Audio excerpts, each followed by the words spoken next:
What's going on, YouTube? This is Jim, and today I wanted to do a video for you guys on my top 5 video game moments of all time.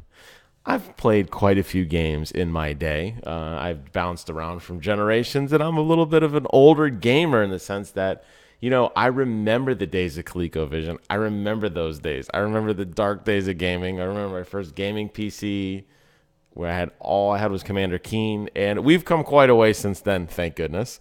However, there are some games that really stand out to me more than others. Now, the best thing about this list is it's my list. You may disagree with it, and that's okay.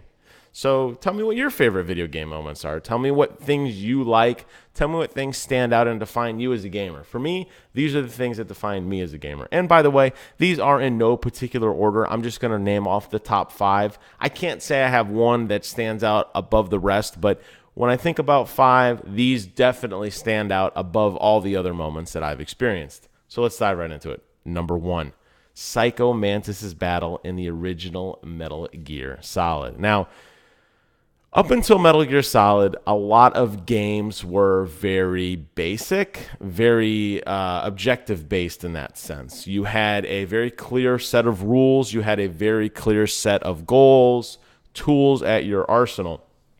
Then along comes Hideo Kojima. Now, I have played his games in the past. I was a big fan of the original Metal Gear back on the Nintendo Entertainment System. But it really wasn't until Metal Gear Solid that he got the horsepower with the PlayStation console and with the kind of freedom of what PlayStation brought. And that is going to be a bit of a reoccurring theme and another item on my list. That he could really push the boundaries of kind of what gaming was supposed to be. Now, he is notorious for this. He continues to do it to this very day. He's working on a brand new project after leaving Konami, so we're going to have to see what that entails. But Psycho Mantis' battle really, to me, encapsulates everything great about Metal Gear. And as you guys know, I'm a huge Metal Gear fan, so it makes sense that something that he did shaped my thoughts on it. The Psycho Mantis battle, for those of you who do not know, was a battle that took place in the original Metal Gear when you were playing as Solid Snake and you had to go around and save the world and all that great stuff. You come across this guy who is imbued, I guess, with psychic powers. And he can read your mind, and he says that numerous times. Now, this game does break the fourth wall many, many times. I think this was the best instance of it. If you had a memory card that had other games on it that were affiliated with what Kojima was working on, Konami games, he would talk about those. And he would say, oh, I see you've done this. Oh, I've seen you've done that, which was kind of weird. And when it first happened, being young and dumb, I mean, I'm old and dumb now, but being young and dumb back then, I was like, how does he know this? It didn't dawn on me that, my memory card's sitting in there and he could scan it, but I didn't understand that. And it freaked me out. I'm like, oh my God, does this guy know somehow that what's going on here? Is he really psychic? Is this game possessed? What's going on? I don't think The Ring was out back then, but it was probably that fear moment of is he going to crawl through the TV and kill me?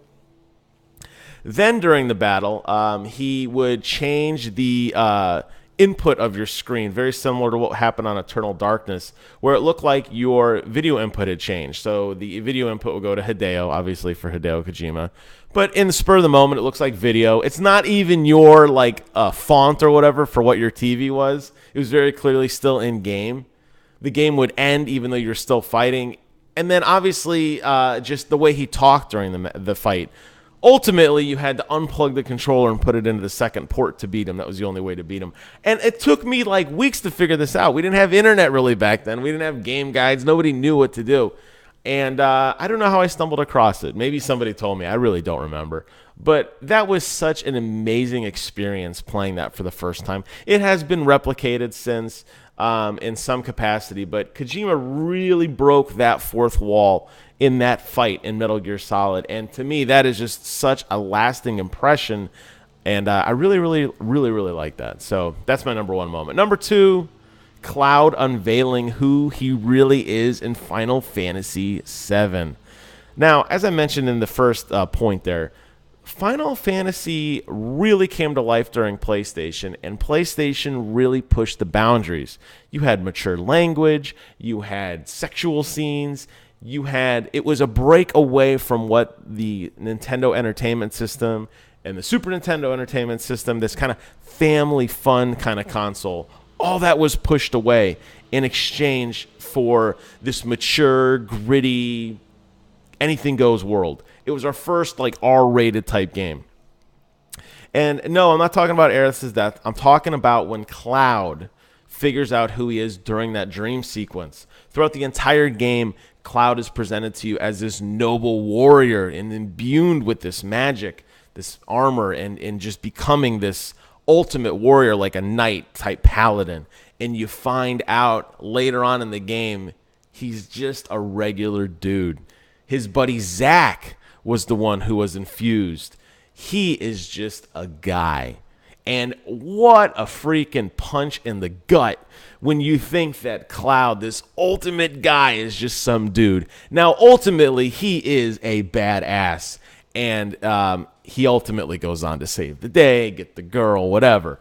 But in that moment, when you realize who he is, it's so shocking because you've been shammed the entire time. You're seeing flashbacks of something that isn't even you. And as he starts to piece together his life through this amazing dream sequence with Tifa, and he starts to put together where he was at, you replay the same scene when Sephiroth comes to the town for the first time, over and over again, until you finally realize you were just a regular soldier. And man, that is such an incredible moment that they could do this swerve on you. And I know it's been done in movies countless times where perspectives change and opinions, what you think you know isn't what you know. There's a lot of movies that have done that. I'm not going to name them all. Sixth Sense is probably a perfect example of that. But we've never seen that in video gaming. And never, have we experienced the character we played as is not who we thought we were. That was an amazing moment. Number 3 has to be the fall of the Lich King. If you are a fan of anything Blizzard, then you know who the Lich King is. None other than Arthas, who was a playable character in the Warcraft 3 game. He had been a major character. He was sent out on a holy mission to stop this evil scourge. He decides to, he goes up to this sword, and it's called Frostmourne. And the sword possesses him, and he becomes the thing he despises most. He becomes the Lich King. And he goes around and murders his friends, takes over the world. I mean, it's a bloody, bloody, bloody game. He had his, and then obviously the fall, the throne, the Frozen Throne, was a continuation of that single-player experience. Then World of Warcraft comes out. Now he's in the world. He's got more lines. He's walking around. You have to fight him. And when you finally get to the final raid and you beat him and he dies, in that cutscene where you see him laying there and his father's talking to him, the ghost of his father that he murdered is talking to him, and Arthur says, "All I see is darkness," and he dies. What a freaking moment. Oh my goodness. What a story arc this guy had. No redemption for this guy. He was a scumbag to the end, but what an amazing fleshed out character. And a lot of that had to do with being in the MMO. For me, that was my first experience into a major raid. I was in a guild. There was 25 of us that coordinated and played every single night for weeks, working on trying to beat him because he was so hard. It was a 4 or 5 phased boss battle that lasted about 30 minutes when we got it right. Not to mention the countless wipes we had where somebody stood in this or didn't attack fast enough or didn't get this guard down. You had multiple tanks, multiple healers. I was a rogue doing just insane damage just solely on Arthas himself. Just incredible. Absolutely incredible. And I know that experience of actually beating him definitely shapes my memory of it. But the fact that, he was who he was, and watching him as nobody in the Warcraft 3 game, watching him build up and then tearing him back down as a character you created, really, really amazing experience. I think most people who still play World of Warcraft will say that was probably one of the greatest moments and definitely one of mine. Number 4, you know I'm a Halo guy. There's got to be a Halo 1 in here. The ending of Halo 3. Particularly the line when John, Spartan 117, is sitting there. The ship is ripped in half. The Arbiter has gone home. Everybody thinks John is dead. That funeral scene where they're, the 21 gun salute, it tears me up. I'm not kidding. It tears me up because I thought he died at that point. Then finding out he's still alive, drifting in outer space. And Cortana's like, oh my God, what are we going to do? And he says, wake me when you need me. And then he turns himself off, goes to sleep, cryogenics, whatever. Holy crap, what an amazing moment. I got goosebumps right now thinking about that. I've watched that YouTube video hundreds of times. I love that scene so much. What an amazing moment in gaming, because you think about what we had been through with John. You think about the trials and tribulations that we had, and just how amazing Halo was, how it shaped the first-person shooter, the thoughts we had, all the amazing story arcs. Yes, they were convoluted, and yes, I do maintain Bungie does not tell a very good story. But in that moment, you saw a man who gave everything he had. Didn't ask for a thank you, didn't ask for a card, a bonus, none of that stuff. What did he do? He said, wake me when you need me. As in, this mission's done, I'm going to go to sleep, and I'll see you again real soon. What an amazing badass. If that moment does not cement how amazing the Spartan program is, how this guy was trained to fight, that's all he knows ever since 6 years old. That's all he knows.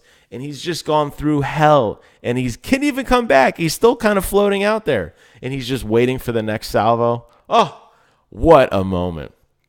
Number 5, for me, Samus Aran at the end of the original Metroid when she unveils her helmet, and you find out she is a she.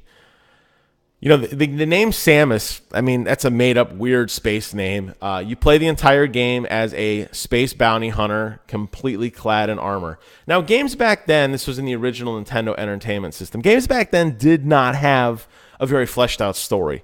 Usually the story was in the instruction booklet, a paragraph or two that kind of like gave you sort of a motivation of what you wanted to do.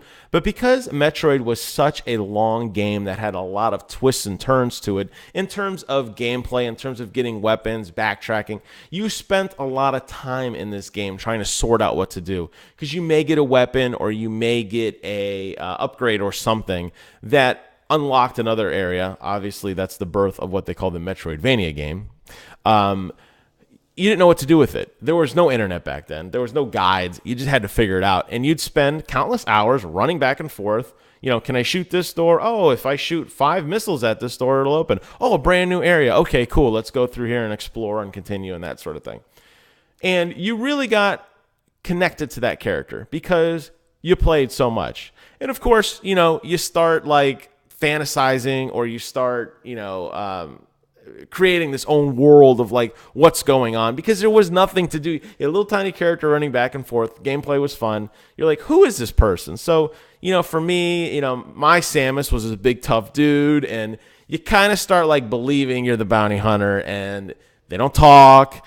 And it's, some guy, and look at all these cool aliens he's fighting, and look at how strong he's getting, and he's a big, tough guy, and you finally get to the end, you don't really understand why you're doing what you're doing, but it kind of makes sense. There's this evil mother brain that's floating around, or, that's out there causing havoc on this earth, this world that you're on, and you kill it, and the game ends, and you start to see the credits. You're like, that was a really fun game.